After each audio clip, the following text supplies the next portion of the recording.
बेटिया, माँ बाप की एक आह पर रोती है बेटिया, भाई के प्रेम में खुद को भुला देती है बेटिया, फिर भी न जाने क्यों आज गर्भ में अपनी जान खो देती है बेटिया, गर्भ में अपनी जान खो देती है बेटिया।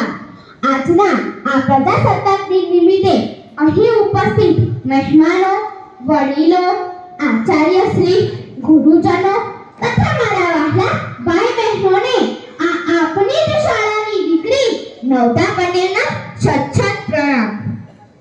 જન્મ દેવા માતા જોઈએ, રાખડી બાંધવા બહેન જોઈએ, વહાલ કરવા દાદીમાં જોઈએ, જીદ પૂરી કરવા માસી જોઈએ, જીવન સાથી માટે પત્ની જોઈએ, પણ આ બધા માટે એક દીકરી તો જીવતી જ જોઈએ।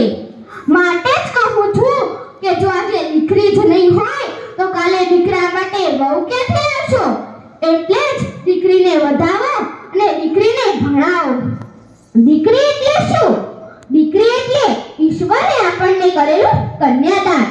દીકરી એટલે ઈશ્વરના આશીર્વાદ નહીં, પરંતુ આશીર્વાદ રૂપે મળેલા ઈશ્વર।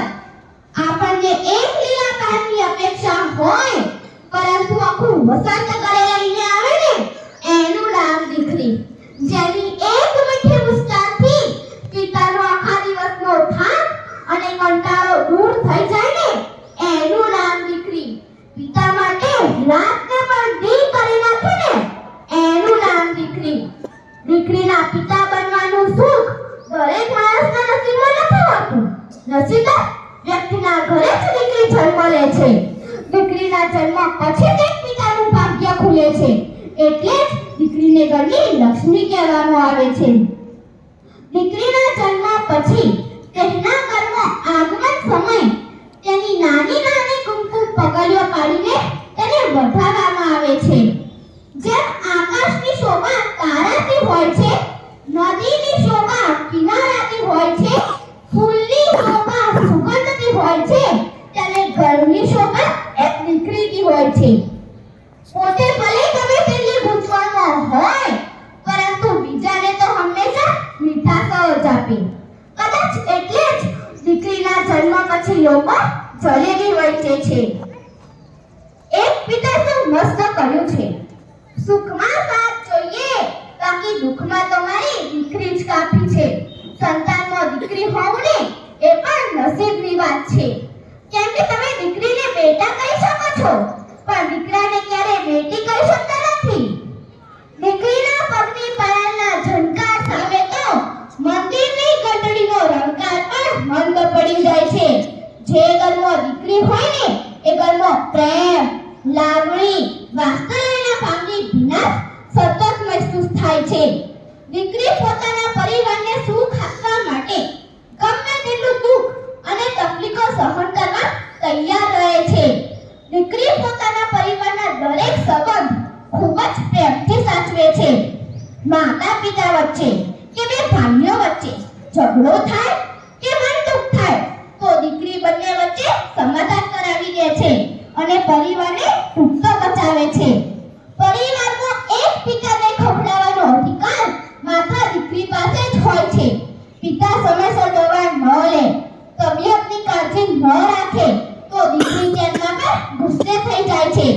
પિતાને પણ પોતાની વાહલી દીકરીનો ઠપકો મીઠો અને મધુરો લાગે છે। દીકરી પોતાના પિતાને જરૂર ખવડાવે, પણ બીજો કોઈ વ્યક્તિ પિતા વિશે જરા પણ ખરાબ બોલે, ભલે ને પછી એ તેનો પતિ જ કેમ ના હોય, દીકરી તરત જ રૌદ્ર રૂપ ધારણ કરી લે છે। દરેક દીકરી પોતાના પિતાને જેમ સૌથી વધુ પ્રેમ કરતી હોય છે, ખબર છે? કારણ કે તે જાણે છે કે આખી દુનિયામાં એક જ પુરુષ છે કે જે મને ક્યારેય દુખી નહીં કરે। દીકરી પણ પોતાના ભાવિ પતિમાં પોતાના પિતાની છાપ શોધતી હોય છે। આપણે અનેક કહેવત છે, માં વિનાનો સૂનો સંસાર, એ પણ સાચું જ છે કે દીકરી વિનાનો અધૂરો સંસાર।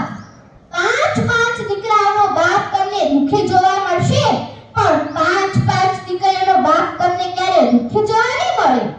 એ વાત તો સાચી જ છે કે પરિવારનો રોટલો લાવવાની જવાબદારી એક